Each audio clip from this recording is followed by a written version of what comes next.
Welcome friends to विटोर classes. तो हम एक और वीडियो लेके आए आपका जो कि एसएससी सीजीएल 18 जुलाई 2023 3 शिफ्ट का मैथ के क्वेश्चंस के सॉल्यूशंस हैं। तो चलिए इसे हम लोग सॉल्व करते हैं। तो पहला सवाल हमारा ये है कि A square plus B square plus C square equal to A B plus B C plus A C है। तो हमें इस सब का आंसर निकालना होगा। तो जब भी आपको ये चीज़ दिख जाएगा कि A square plus B square plus C square है, ये एक फॉर्म में ऐसे भी दिखेगा आपको A square plus B square plus C square minus A B minus B C minus C A. ठीक है, देखिए इससे हम लोग एक रिलेशन निकाल सकते हैं, वो ये आएगा कि a equal to B equal to C आ जाएगा। ठीक है, ये कैसे किया गया ये हमने अपने यूट्यूब चैनल पे बताया हुआ भी है। मैं आपको कोशिश करूँगा कि लिंक दे देता हूँ, तो आप उससे देख लें कि कैसे इस चीज़ को किया गया है। ठीक है, तो सबसे पहले यही होगा, जैसे हम ये निकाल लेंगे तो मान लेंगे सबका वैल्यू 1 है। अभी हम बिठाइए तो 1 का पावर 4 1, तो सभी 1 हो जाएगा। सिर्फ जो नंबर बचे हुए 11 13 17 वो बच जाएंगे। तो 11 13 17 अगर हम सबको जोड़ेंगे तो ऊपर आएगा 41 और नीचे भी करेंगे 17 9 15 तो 41, तो ये कट के 1 ही आएगा। तो 1 हमारा आंसर हो गया।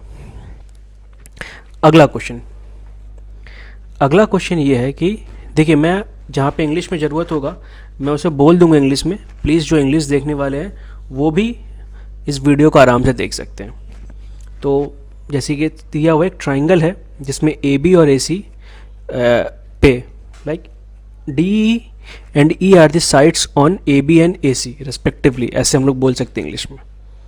तो यहाँ पे आपका ए बी सी, यहाँ पे डी और ई दो पॉइंट है, डी और ई। इस प्रकार है कि डी ई बी सी के समांतर है, तो ये लाइन पैरेलल हो गया। समांतर मतलब पैरेलल। ए डी और डी बी 7:9 है। बोले यदि सी डी और बी ई एक दूसरे को सी डी मतलब सी डी मतलब ये लाइन और एफ बी ई मतलब ये लाइन, तो ये बन गया एफ। एफ पे काटती है तो डी ई एफ तो ये जो ट्राइंगल है और सी बी एफ मतलब ये जो ट्राइंगल है, इनके एरिया क्या होंगे, एरिया का रेशियो क्या होगा। तो अगर आप ध्यान देंगे तो ट्राइंगल ए डी ई और ट्राइंगल ए बी सी आपस में समरूप या सिमिलर हो सकते हैं। तो इनका मतलब क्या हो गया कि हम लोग लिख सकते हैं area of triangle a d e by area of triangle a b c equal to कितना लिख सकते हैं, a d by a b का स्क्वायर। जब भी ट्राइंगल सिमिलर या समरूप होता है तो इसका स्क्वायर हम लोग ऐसे लिख सकते हैं।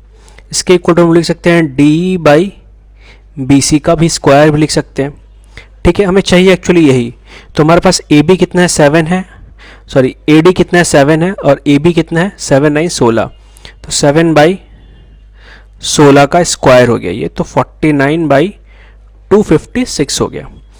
अगर अब आप इन दोनों ट्राइंगल को देखिएगा डी ई एफ और इसको, तो ये जो एंगल है और ये आपस में बराबर होगा, ये एंगल इससे बराबर होगा और ये एंगल इससे बराबर, तो ये भी समरूप हो गया।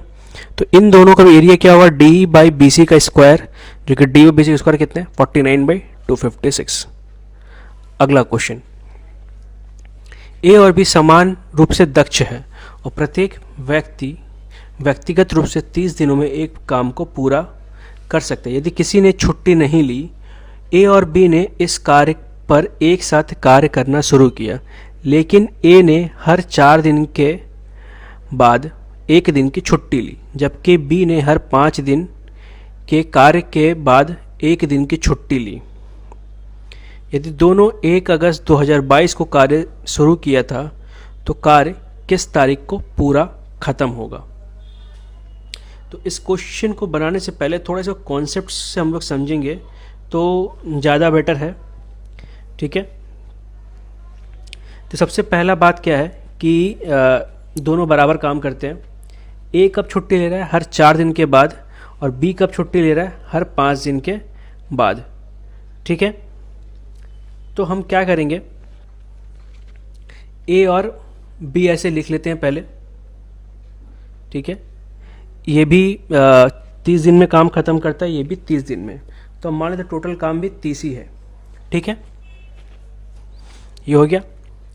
तो इसका भी इफिशियंसी एक, इसका भी इफिशियंसी एक है ना।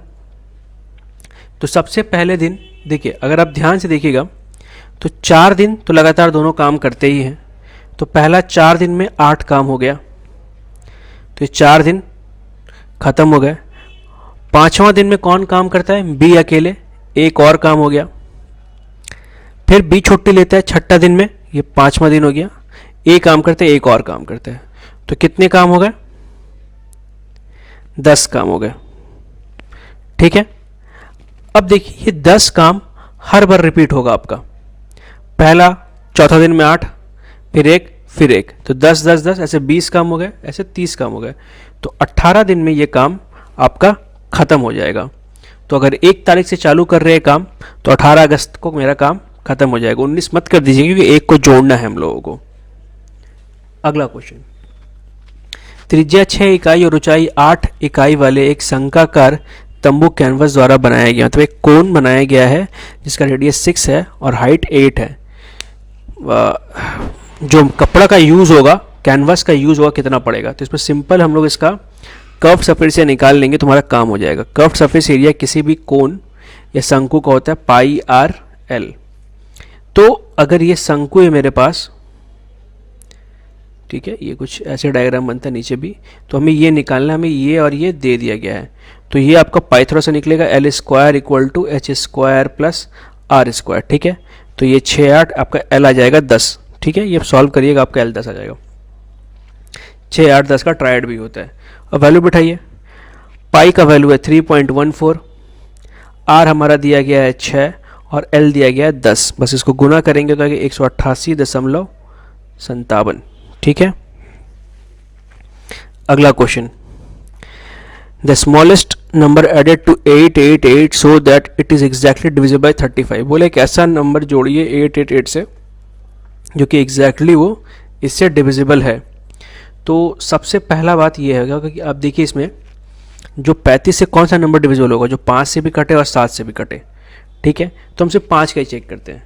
तो अगर 888 में 22 को छोड़ के बाकी कुछ भी जोड़े तो 8 3 लास्ट में 11, तो 5 से नहीं कटेगा। इसके लास्ट में 8 0 8 आए तो भी 5 से नहीं कटेगा।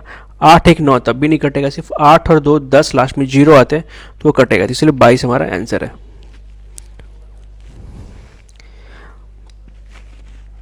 बोला है दो दी गई प्राकृतिक संख्याओं के बीच के अंतर का वर्ग, मतलब बोला गया है the square of the difference between two given natural number is 324। तो दो नंबर मान लेते हैं x और y, इनके डिफरेंस के स्क्वायर कितना है 324, जो कि 18 का स्क्वायर है। तो x माइनस वाई कितना हो गया 18।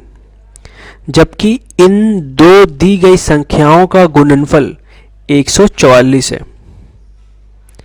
तो इन दोनों का गुणनफल कितना है x into y equal to 144। तो बोला गया इन दो दी गई संख्याओं के वर्गों के बीच घनात्मक अंतर कितना है, मतलब x square minus y square हमें निकालना है। ठीक है, तो इसे दो तरीके से सॉल्व कर सकते हैं।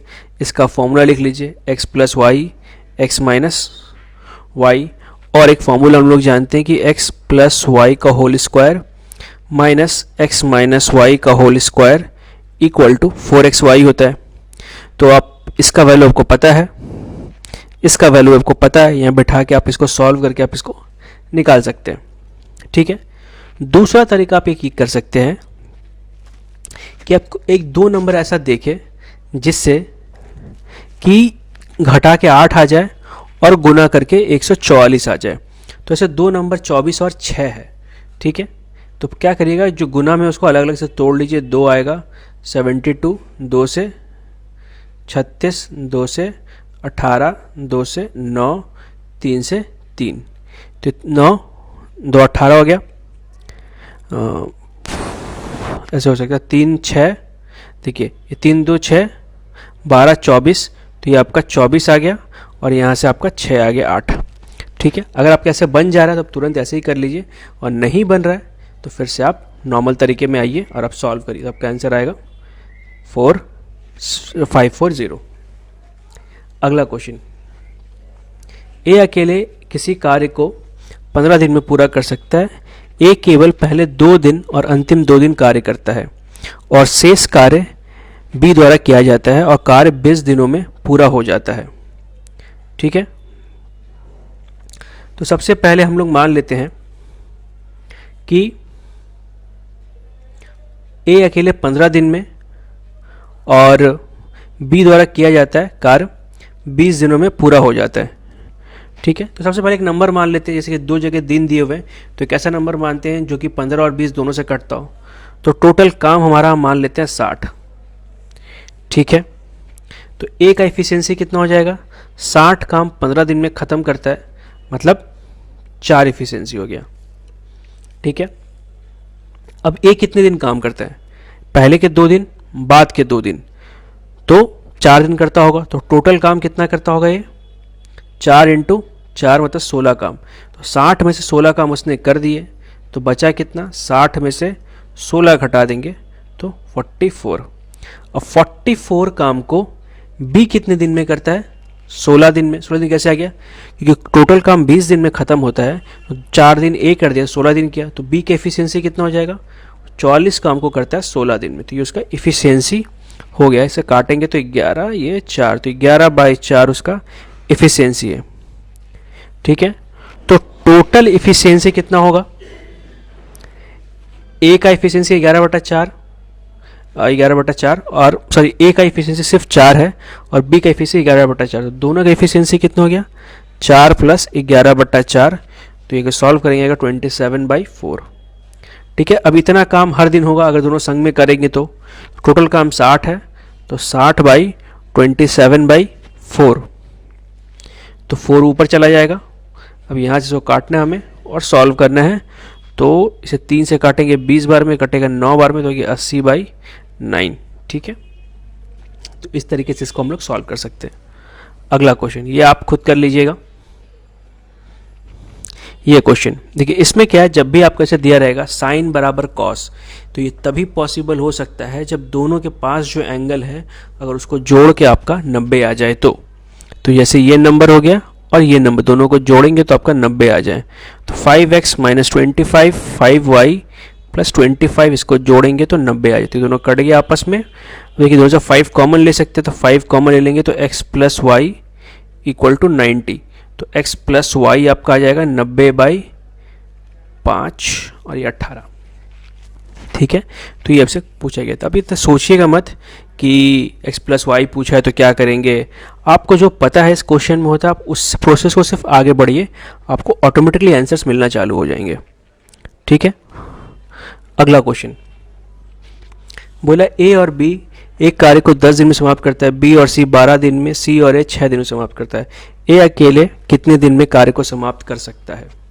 तो सबसे पहले ए और बी 10 दिन में, बी और सी 12 दिन में, सी और ए 6 दिन में। तो एक नंबर मानेंगे जो इन सबसे कटता हो, 60।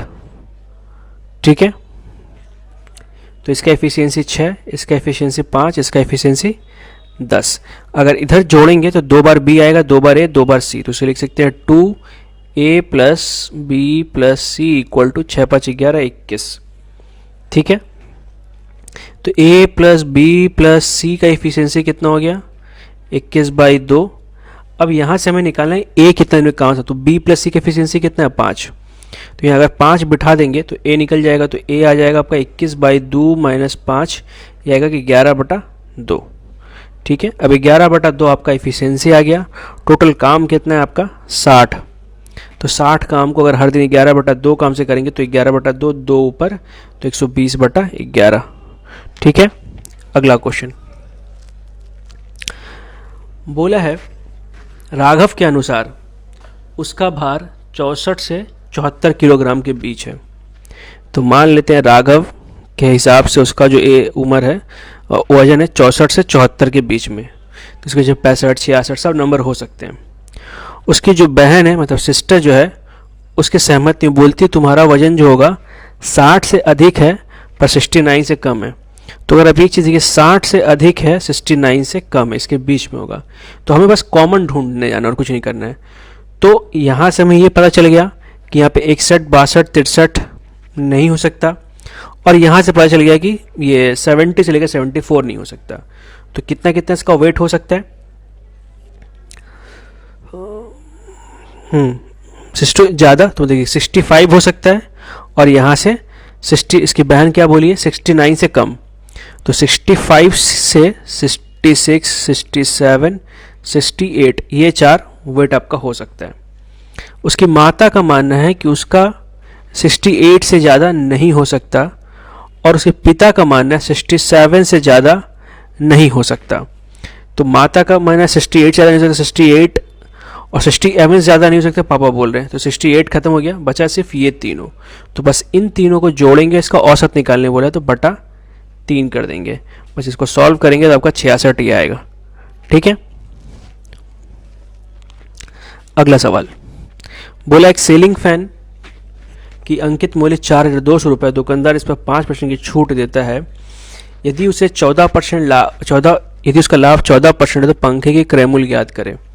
तो सबसे पहले हम क्या करेंगे, पहले मानते CP, तो कितना का लाभ करना चाहिए, 14% का हो रहा है उसको, तो 114 निकालेंगे तो SP आएगा, और आपके पास छूट दिया है 42, अंकित मूल्य 42 हो, मार्क प्राइस 4200, इस पर 5% का छूट देना है, मतलब 95/100। तो ये भी SP और ये भी SP, तो बराबर, तो 100 काट दिए इंटू 95/114, तो 19 से 5 बार में, 19 से 6 बार में, 6 से कटा 700 बार में, या ये 3500 रुपया। ठीक है। अगला क्वेश्चन, निम्न में से कौन सा कथन सही नहीं है? ये पहला वाला होगा। पहला एक्चुअल फॉर्मूला ये है, sec square a minus tan square a equal to 1। तो टेन स्क्वायर a कितना आ जाएगा, sec स्क्वायर माइनस होना कि 1 माइनस sec स्क्वायर होगा। ये ध्यान दीजिए कौन सा सही गलत है। बोला है ट्राइंगल XYZ में, ट्राइंगल XYZ में, ठीक है, XY 4 है, XZ 5 है, Q जो है YZ पे एक बिंदु है,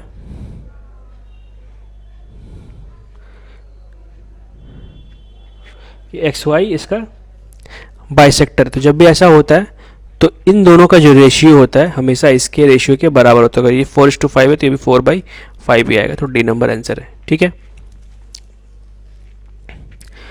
बोला 70 किलोमीटर प्रति घंटा चलने वाली एक ट्रेन उसी दिशा में 34 किलोमीटर घंटा दूसरी ट्रेन चलने को 25 सेकंड में पार करती है। दोनों ट्रेन की संयुक्त लंबाई क्या होगी? दोनों ट्रेन की लंबाई कितनी होगी? तो जब एक दूसरे को पीछे कर रही है मतलब क्या होगा कि स्पीड घटेगा। तो स्पीड घटाएंगे तो कितना आएगा? 36 किलोमीटर प्रति घंटा। इसे बदलेंगे मीटर पर सेकंड में, ये 2 आया। ठीक है। समय आपके पास है 25 सेकेंड। तो डिस्टेंस कितना हो जाएगा? 10 × 25 250 मीटर। ठीक है। अगला क्वेश्चन बोला क्या है कि एक निर्वाचन क्षेत्र में मतदाता सूची में शामिल कुल लोगों में से 85% लोग ने चुनाव के दौरान अपना वोट डाला है। ठीक है। जितना भी लोग होंगे उसमें से 85% वोट लोगों ने वोट डाला है। डाले गए 10% वोट अवैध घोषित हो गए। यदि मतदाता सूची में 3000 लोग थे, ठीक है, और धर्म को 1,37,700 वोट मिले तो धर्म को कुल वैध वोटों का कितना प्रतिशत प्राप्त हुआ? ठीक है। तो मान लेंगे हमारे पास 3 लाख लोग थे सूची में, तो इसके 85% ने ही सिर्फ वोटिंग की है। ठीक है। इसको सॉल्व करेंगे हम लोग तो ये आएगा आपका 2,55,000। अब इसमें से भी 10% वोट को कैंसिल कर दिया गया तो बचा कितना? 90%। तो इसका अगर 90% निकालेंगे हम लोग तो ये आपका आ जाएगा 229,500। तो इतना वोट में इनको इतना वोट मिला है तो ये ऊपर रहेगा जितना वोट उनको मिला है, और ये नीचे रहेगा इंटू 100 कर देंगे। बस इसे सॉल्व करेंगे तो ये आएगा आपका 60%। ठीक है। 60% हमारा आंसर हो गया। अगला क्वेश्चन देखिए, जब भी आपको ऐसा क्वेश्चन मिले साइन कॉस सिर्फ रहे और कहीं भी डिवाइड में कुछ नहीं रहे, आपका सारे ऑप्शंस अलग है, तो ऐसे हर केस में आप साइन का वैल्यू थीटा का वैल्यू 0 पकड़ ले। तो जैसे ही आप 0 पकड़ेंगे तो थीटा का 0 वैल्यू पकड़ेंगे तो ये जो पार्ट है आपका साइन 0 का 0 का पावर 4 0 ही आएगा, और ये कॉस 0 1 आ जाएगा, तो 1 का पावर 1। फिर सेम चीज़ यहाँ पे 0, यहाँ पे भी 1, यहाँ पे 0, यहाँ पे 1, तो यहाँ बचेगा 0, ये 1 हो गया, तो 12 इंटू 1 12, 18 इंटू 1 18। अब यहाँ पे 0 से गुना ही हो रहा है तो ये पूरा ही 0, तो 12 18 30। ठीक है। अगला क्वेश्चन बोला ट्राइंगल पी क्यू आर एक वृत्त पे अंकित एक समबाहु त्रिभुज है। तो बोला क्या है कि ये एक वृत्त है मेरा और इसमें एक समबाहु त्रिभुज कुछ इस तरीके से बना हुआ है जिसका नाम है पी क्यू, समबाहु त्रिभुज इक्विलेटरल ट्राइंगल। बोला एस चाप क्यू आर पर कोई बिंदु है, क्यू आर था या आर्क चाप को बोल रहा है, और इस पे एक बिंदु है एस। तो आपसे पूछा गया पी एस क्यू क्या होगा, मतलब ये जो आपका लाइन बन रहा है, ये सॉरी यहाँ आके मिलना चाहिए था, और ये यहाँ। तो अगर आप ध्यान से देखेंगे ये आप इसी लाइन से ये कोण भी बन रहा था और इसी लाइन से ये कोण भी बन रहा है, और ये मेरे को पता है कि समबाहु त्रिभुज है, तो ये कितना हो गया आपका 60 डिग्री। तो अगर ये 60 डिग्री है तो ये भी 60 डिग्री होगा। अगला क्वेश्चन बोला है कि 150 मीटर दौड़ पे, ठीक है, तो 150 मीटर दौड़ में एक्स वाई को 100 मीटर से हराता है। ठीक है, तो इसका मतलब क्या हो गया कि अगर एक्स वाई लिख लेते हैं यहाँ पे और जेड लिख लेते हैं, तो अगर एक्स 1500 जा रहा है तो वाई आपका 1400 जा रहा है। ठीक है, और बोला एक्स और एक्स जेड को 240 मीटर से हराता है। ठीक है, तो ये जाएगा कितना आपका 1260, घटा देंगे। हमें निकालना क्या है कि देखिए जब y 1400 मीटर जाता है तो z जाता है 1260 मीटर। तो बोला y कितने से हराएगी इसे, तो y अगर 1500 जाएगा तभी तो रेस जीतेगा। तो 1 मीटर जाता तो कितना होता 1260 बटा 1400, 1500 जाता तो इंटू 1500। तो ये ऐसे सॉल्व करेंगे तो जैसे ही काटेंगे एक ये आएगा 1350 आएगा। तो जब ये 1500 जाएगा वाई तो ये 1350 ही पहुंच पाएगा, मतलब 150 मीटर से उसे रेस को हराता है। अगला क्वेश्चन, यदि 120 मीटर कपड़े का मूल्य 9600 रुपये है तो उस 147 मीटर कपड़े का मूल्य क्या होगा। ये बड़ा ही आसान क्वेश्चन है, बट ये क्वेश्चन देखिए, अब एक चीज़ ध्यान दीजिए, ये क्वेश्चन एग्जाम के लास्ट मोमेंट पे है। तो जो बच्चे अगर स्टार्टिंग में फंस गए होंगे क्वेश्चन करते करते तो इन क्वेश्चंस तक पहुंच नहीं पाएंगे, जबकि ये बहुत ही आसान क्वेश्चन है। तो ये बहुत इंपॉर्टेंट पॉइंट है, आपको देखना पड़ेगा कौन से ऐसे क्वेश्चंस है जिसे मैं फट से एक अटेम्प्ट में बना लूँ, वो थोड़ा आप ध्यान दीजिएगा।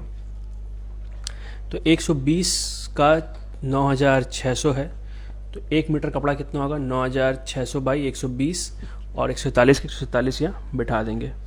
इसे काटना है आपको, ये 80 बार में कटेगा, बस गुना करिए, आपका आंसर आ जाएगा 11,760 रुपये। अगला क्वेश्चन हमारे पास ये है कि x plus 1/x equal to 5 है, x ग्रेटर देन 1 है, हमें x टू द पावर 8 माइनस 1/x पावर 8 निकालना है। इस क्वेश्चन को मैंने पहले भी एक वीडियो में सॉल्व करके दिया है मैंने पूरा, बट फिर मैं आपको बता देता हूँ। तो ये हो जाएगा x का पावर का 4, इसको हम लोग लिख सकते हैं, ये हो जाएगा a प्लस बी,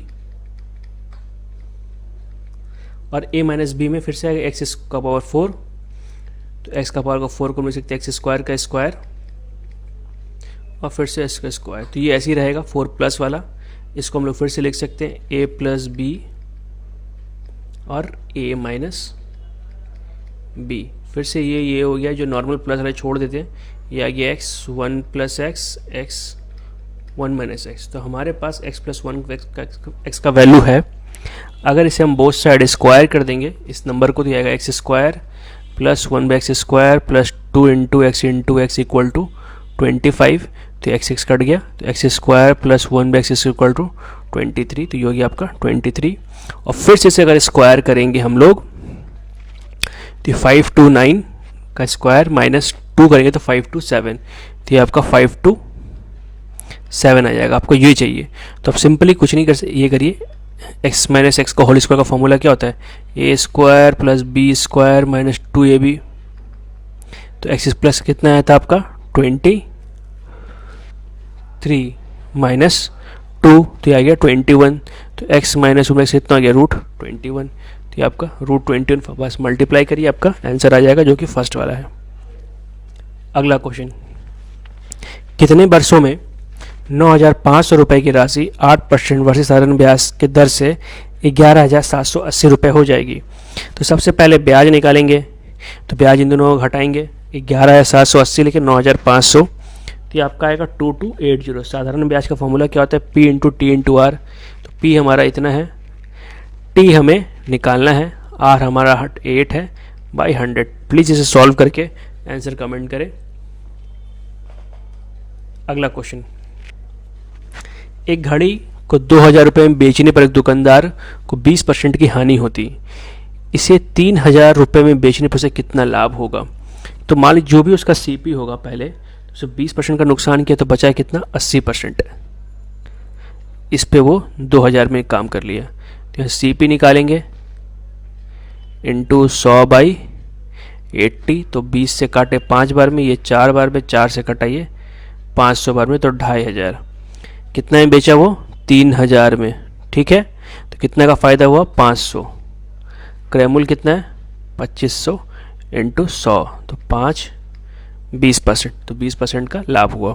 तो इसी तरीके से इन क्वेश्चंस को हम लोग सॉल्व करते हैं। तो अगर आपको ये वीडियो अच्छा लगा हो और ऐसे वीडियो आपको और देखने तो प्लीज़ हमारे चैनल को सब्सक्राइब कर लीजिए और अच्छे से सॉल्व करिए।